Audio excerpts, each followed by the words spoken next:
भारत या बुद्ध का देश है। ये मैं नहीं तो बाबा साहब अपनी किताबों में और लगातार ये बात कहते हैं कि इस देश के अंदर में दो ही तरीके की विचारधारा काम करती है, एक विषमतावादी विचारधारा और दूसरी समतावादी विचारधारा।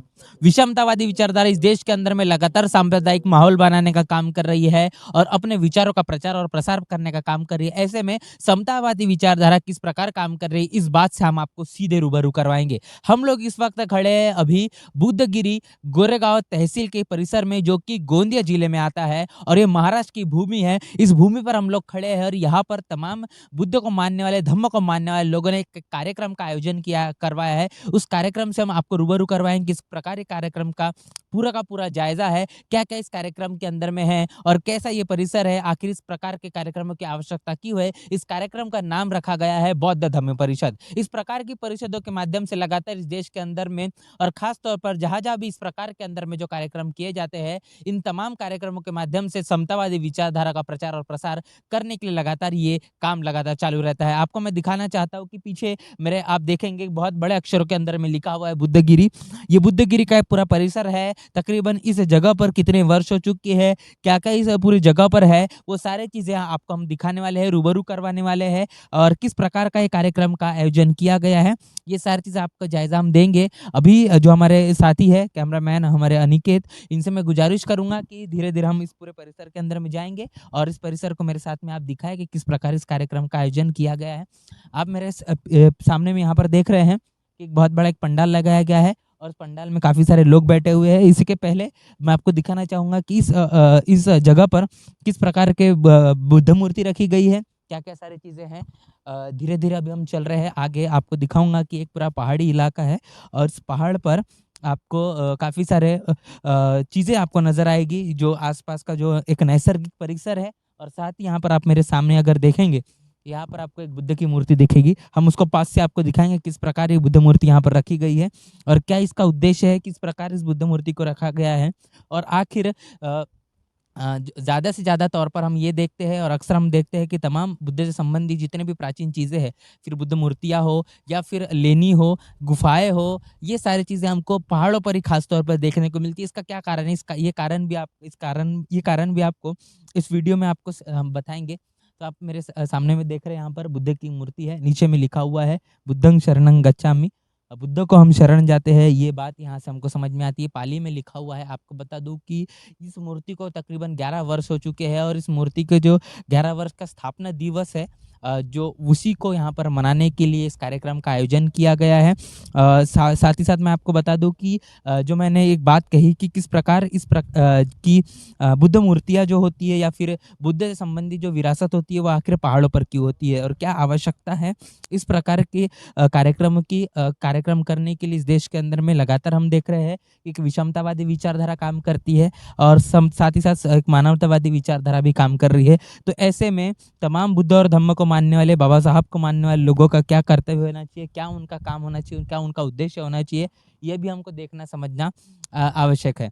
तो इसीलिए मैं आपको पूरी जानकारी यहाँ से हम आपको देंगे किस प्रकार इस कार्यक्रम का आयोजन किया गया है। आपको बता दूं कि इस देश के अंदर में जब से बुद्ध का इतिहास निकल कर आया है, जहाँ जहाँ पर आप खोदेंगे तो आपको बुद्ध ही बुद्ध नजर आएंगे। इसका पीछे का कारण ये है कि जब इस देश के अंदर में बुद्धिज्म आया और बुद्धिज्म आने के बाद में जब इसे राजाश्रय प्राप्त हुआ सम्राट अशोक के माध्यम से, तो सम्राट अशोक ने यह माना कि अपने हाथों की तलवार छोड़कर उन्हें बुद्ध और उनके धम्म को अपनाया। और उसके बाद में उनका यह मानना था कि जहाँ पर 84,000 जगहों पर जाकर जहाँ पर बुद्ध ने अपने उपदेश दिए हैं, उन तमाम उपदेशों को पुनर्जीवित करने के लिए हमको एक ऐतिहासिक विरासत में तब्दील कर देंगे। और इसीलिए सम्राट अशोक ने बुद्धिज्म को जब राजाश्रय मिला तो उन्होंने 84,000 बौद्ध विहारों के स्तूपों का निर्माण किया, जिसके कारण ये 84 बौद्ध विहार जो है, ये विहारों के अंदर में जाकर लोग शिक्षा ग्रहण करते थे, चिकित्सा करते थे, सोचते थे, समझते थे, तर्क करते थे। और इतना ही नहीं तो वहां पर जाकर उन सारी बातों पर विचार होता था जिस प्रकार इस देश के अंदर में एक विषमतावादी विचारधारा, गैर बराबरी किस तरीके से बरकरार रखा जाए, ये सारी चीजें जो देश के अंदर में चल रहे थे, इसको निस्नाबूद करने के लिए हम बराबरी वाली विचारधारा, हम समानता वाली विचारधारा विचारधारा किस प्रकार प्रस्थापित कर सकते हैं, इन तमाम 84,000 बौद्ध विहारों के अंदर में ये चर्चाएं होती थी। और खास तौर पर आपको बता दूं कि इन तमाम विहारों का कारण ये भी था कि वर्षावास का जो समय होता है, 3 महीने का तकरीबन जो एक समय होता है, इस वर्षावास के समय में बारिश के वक्त तमाम जो बौद्ध भिक्षु है, ये बौद्ध भिक्षु को रुकने के लिए, ठहरने के लिए एक सही मायने में जगह होनी चाहिए, वो जगह उन्होंने बनाई।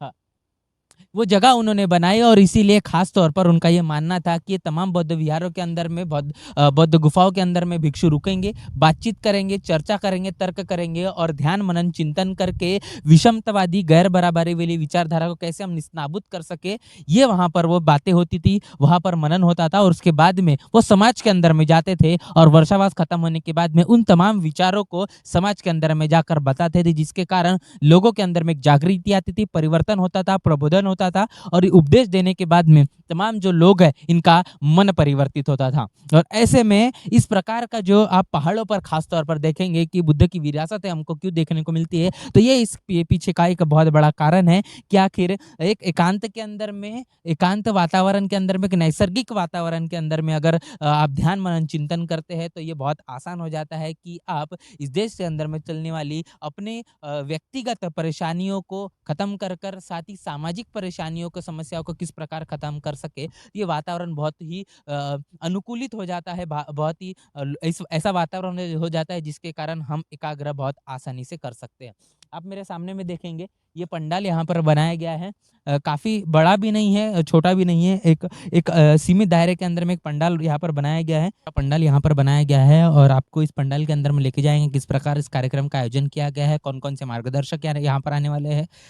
भंते जी भी यहाँ पर देखने को हमको मिल रहे हैं, उनसे भी बातचीत करने की हम कोशिश करेंगे, या फिर ये बातचीत अगर आपको दूसरे वीडियो और किसी वीडियो में देखने को मिलेगी। तो चलिए अभी चल रहे हैं हम लोग अंदर कार्यक्रम के स्थल पर, किस प्रकार इस पूरे कार्यक्रम का आयोजन किया गया है।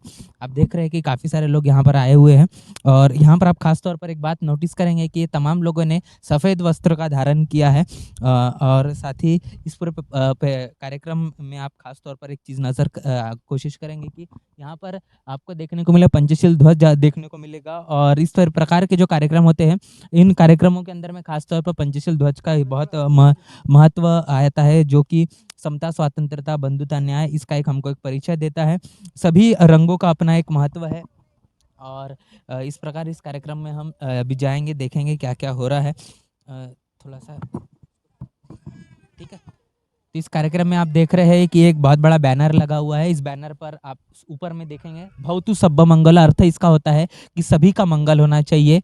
और उसके बाद में महाकारुणिक तथागत गौतम बुद्ध, इनके मूर्ति का 11वां वर्धापन दिन यहाँ पर मनाया जा रहा है। आपको मैंने अभी थोड़ी देर पहले मूर्ति दिखाई है।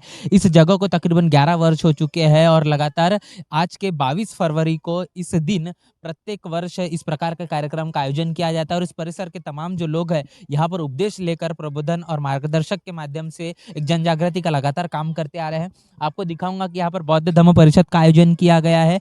धम्म परिषद का आयोजन इसीलिए खास तौर पर किया जाता है कि इस देश के अंदर में लगातार जो गैर बराबरी चल रही है और इसमें एक समानतावादी विचारधारा जब तक कि प्रस्थापित नहीं होगी, बाबा साहब भी ये बात लगातार कहते हैं कि जब तक आप विचारों का प्रसार और प्रसार नहीं करेंगे तब तक विचार मर जाएंगे। और इसीलिए उनका प्रचार और प्रसार होना आवश्यक है। जिस प्रकार एक पौधे को पानी दिया जाता है, उसी प्रकार विचारों को प्रचार की आवश्यकता है। और इसीलिए इस प्रकार के कार्यक्रम उन प्रचारों को, उन विचारों को पानी देने का काम करते हैं, उनको प्रचार और प्रसार करने का काम करते हैं। ये बुद्धगिरी, तपोवन, चिलाटी, गिधागड़ी, गोरेगांव, ये पूरी जगह है और यहाँ पर तमाम आए हुए लोगों का स्वागत किया जा रहा है, ऐसा भी यहाँ पर लिखा हुआ है। खास तौर पर जो आकर्षण का केंद्र इस यहाँ पर बना है कि एक तौर पर आपको बुद्ध की यहाँ पर एक तस्वीर देखने को मिलेगी, दूसरी और बाबा साहब की यहाँ पर तस्वीर देखने को मिलेगी। बहुत खूबसूरत यहाँ पर ये तस्वीर बनाई गई है। आप समझ रहे हैं कि कार्यक्रम का जो स्वरूप है बहुत बड़ा नहीं है, लेकिन मंशा जो है वो बहुत बड़ी है कि इस देश के अंदर में जो गैर बराबरी चल रही है, इसको किस प्रकार हम इस बुद्ध और धम्म के, उनके विचारों के माध्यम से हम सींचे और इस देश के अंदर में बता दें उन लोगों को कि आप भले ही कितने भी बुद्ध को खत्म करने की, मिटाने की कोशिश करें, बाबा साहब के विचारों को दबाने की कोशिश करें, लेकिन ये तमाम जो विचार है एक अंकुरित बीज के समान है कि अगर इनको पानी दे है तो ये फिर से उगकर निकल कर वापस आ जाएंगे और अपने इतिहास को बरकरार रखने के लिए संघर्ष करते रहेंगे। इस प्रकार के इस कार्यक्रमों के माध्यम से बहुजन समाज लगातार अपने महापुरुषों को याद करता है, उनके विचारों को याद करता है, उनके संघर्षों के माध्यम से जो इतिहास में हुआ इतिहास को फिर से दोहराने की कोशिश करता है। बाबा साहब बात कहते हैं कि लगातार इस देश के अंदर में जो इतिहास है, जो भूल जाता है वो अपना इतिहास नहीं बना पाता। इसलिए हमें बुद्ध के माध्यम से जो विरासत बनाई गई, सम्राट अशोक ने जो ये तमाम 84 बौद्ध विहार जो बनाए, 84,000 बौद्ध विहारों का जो इतिहास रहा, इस इतिहास को जानने की आवश्यकता है। और ये तमाम चीज़ें इस प्रकार के कार्यक्रमों से आपको देखने को, समझने को मिलेगी। जो मार्गदर्शक यहाँ पर आते हैं, वो मार्गदर्शक आपको रूबरू करवाते हैं अपने इतिहास से, समाज के अंदर में एक दिशा देने का काम करते हैं। तमाम जो बुद्धिजीवी लोग समाज के अंदर में होते हैं, वो समाज को एक नई दिशा देने का काम करते हैं, जिसके कारण इस समाज के अंदर में और खास तौर पर गांव देहात के जो इलाका होता है, ये एक मनुवाद का गढ़ भी माना जाता है। और ऐसे जगहों पर खास तौर पर इस प्रकार के कार्यक्रम का आयोजन होना ये बहुत ही जरूरी है और ये समय की मांग हो चुकी है। इस देश के अंदर में लगातार सांप्रदायिक माहौल बनाने का काम चल रहा है। हिंदू मुस्लिम की एक लड़ाई हमको लगातार देखने को मिल रही है। हिंदू राष्ट्र ये है, ऐसा साबित करने के लोग लगे हुए हैं। लेकिन ऐसे में इस प्रकार के बौद्ध धम्म परिषद जो होती है, इस ऐसे प्रकार के कार्यक्रमों के माध्यम से समाज को एक नई दिशा मिलती है। उनको पता होता है कि भले ही कितने भी लोग कहे कि हम इस देश को हिंदू राष्ट्र बनाएंगे, लेकिन आखिर ये जो भूमि है, ये भूमि बुद्ध की भूमि है। क्योंकि आप जहां पर भी खोदेंगे, तमाम पूरे भारत के अंदर में और भारत के बाहर भी जहां पर भी सम्राट अशोक का राज रहा, उन तमाम जगहों पर आपको बुद्ध और बुद्ध निकल कर आएंगे और उसका एक स्वरूप, तमाम उनकी जो विरासत, जो बहुजन समाज से आने वाले लोग हैं, इस प्रकार के कार्यक्रमों से उन तमाम विरासत को फिर से पुनर्जीवित करने का काम करते हैं। आप क्या सोचते हैं इस प्रकार के वीडियो के माध्यम से, इस पूरी जगह को लेकर आपकी क्या विचार है और इस प्रकार की कार्यक्रम बौद्ध धम्म परिषद क्यों होना चाहिए, इसको लेकर आपके क्या विचार है, हमें कमेंट बॉक्स में जरूर बताएं। बने रहे द थिंक के साथ, तब तक के लिए जय भीम, जय भारत। बहुजन विचारधारा को घर घर तक पहुंचाने के लिए हमारे YouTube चैनल को सब्सक्राइब करें, लाइक करें, कमेंट करें, शेयर करें और बेल आइकन की घंटी दबाना ना भूलें।